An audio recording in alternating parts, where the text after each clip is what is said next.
Hello, welcome back. Now you have your toe done and your foot done, and you closed your toe up. Unless you're waiting till the end, that's up to you. But at any rate, I did my 75 rows for my foot, and I'm going to show you the sock ruler. I put the sock ruler down in, and I do kind of stretch it because you want it that way. You kind of stretch it down, and I don't know if this will pick up on the camera, but I want to go to size 8. So I have it stretched out slightly. I mean, I'm not really pushing on it, but just slightly. And I can tell, I don't think it'll focus, but right here is size 8, and it sort of lines up to the back. So I know that works for me. That's the way it looks every time. And I know that will fit my foot. So we are ready to start the heel decreases. It's done the same as the toe, but I will show you this way so that you see it done this way. All right, so the first thing we need to do is get 2 loops on all the pink pegs, just like we did before. So we're going to unit all the way to the last, next to last pink peg.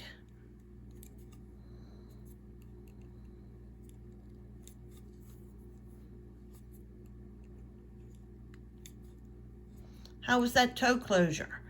I hope it worked well for you. I've done this is my 4th pair, so I've done 3 pair, and I'd say, let me see, I had trouble with 2 of them. So 3 pairs of 6 socks. I had trouble with 2 of the closures.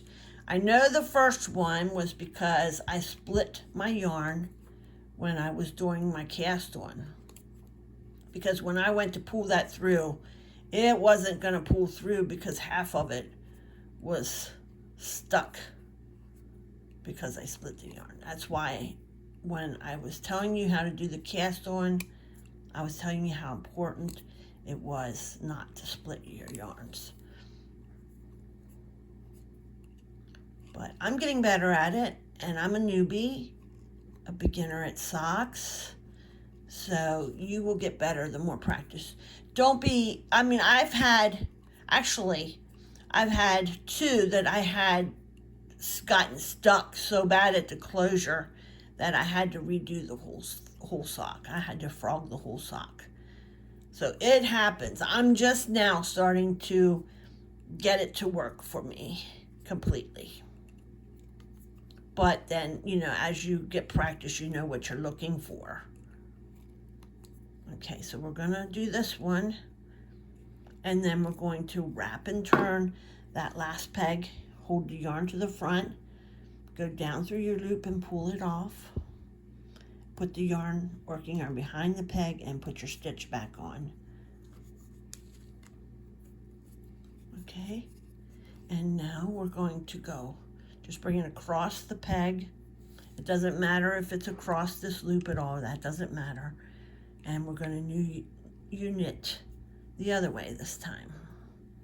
And you can see that peg has 2 loops.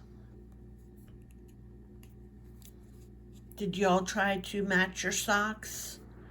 I just really love the matching colors, but some people like their socks to look different, and I'm fine with that too. You can do your sock any way you want to. This one seems to be working really well, but like I said, this is just one skein that will do a whole pair with 2 socks. With the fruits, you need 1 skein per sock. So you need 2 skeins for a pair. So you have to line the 2 skeins, especially you want to make sure that you have the same lot number if you're buying Premier Fruits. Now, I've ordered most of mine, and mine have all been coming with the same lot numbers per color. So, but make sure it does, because I don't even know how it would line up if you have 2 different lot numbers. But I have gotten my Premier Fruits to line up pretty well, even though there was 2 skeins. But you have to make sure you know what color you're starting with, and the best way is just to take a picture if you have a camera. If you don't have a camera, write it down or draw a picture. You know, if like on this one, I started with the blue right after the gold. So I put the gold all down in and made sure that the blue was going around that first peg when I was wrapping. But it really is best to take a picture, because anything can happen that you would forget what you did. Okay, so I'm going to do this one, and now I'm going to wrap and turn. So bring your yarn to the front, lift the peg off, put it behind.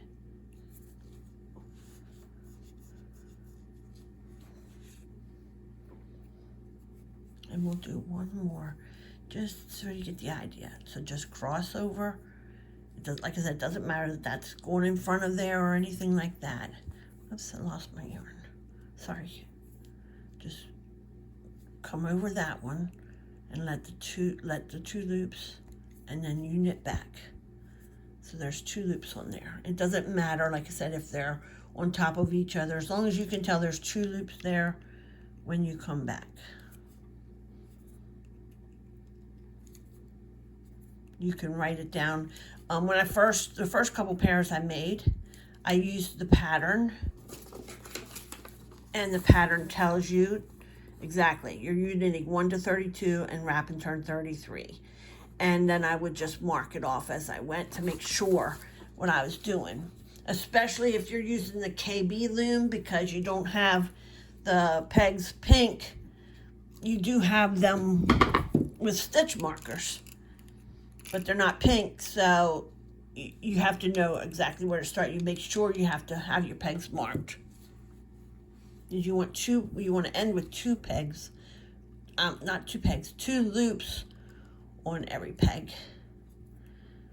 Also, it's a good idea to learn your numbers. Like this is 1 to 11 pegs. And then I think this is 23 to 33. I actually saw on one video someone has online that they use tape here and put the numbers. If you want to do that, you can. I just am really good with the pink. I can see there's 2 loops, and that's what I want, so I just go back and forth like that.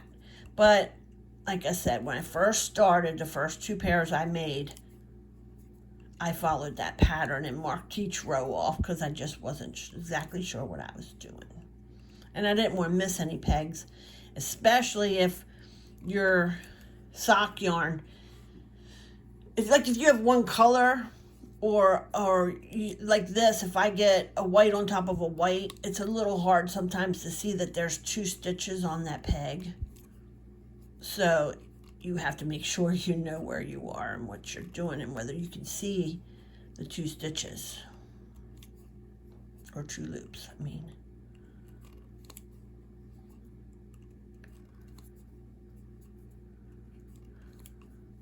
Well, I'm not going to do this whole thing just like the toe. I'll let you on your own to finish that. But I just wanted to work around here just to show you.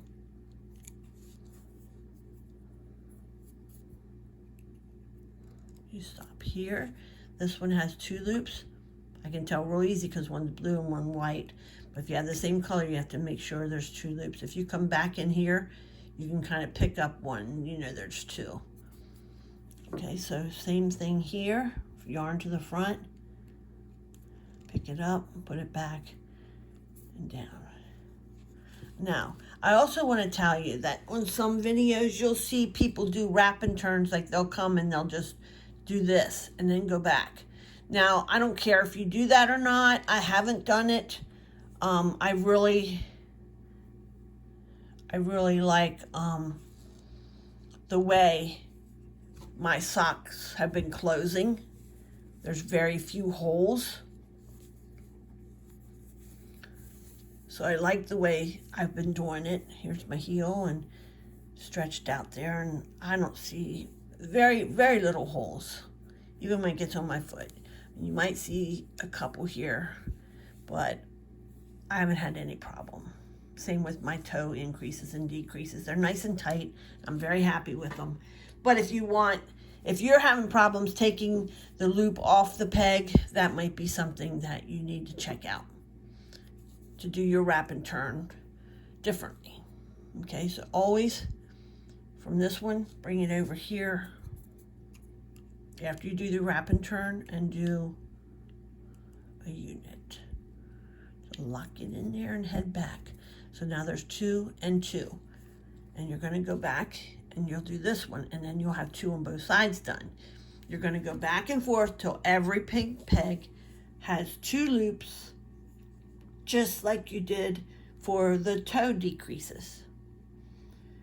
And then after you get that finished, come on back for step 5, part 2, heel increases. Thank you.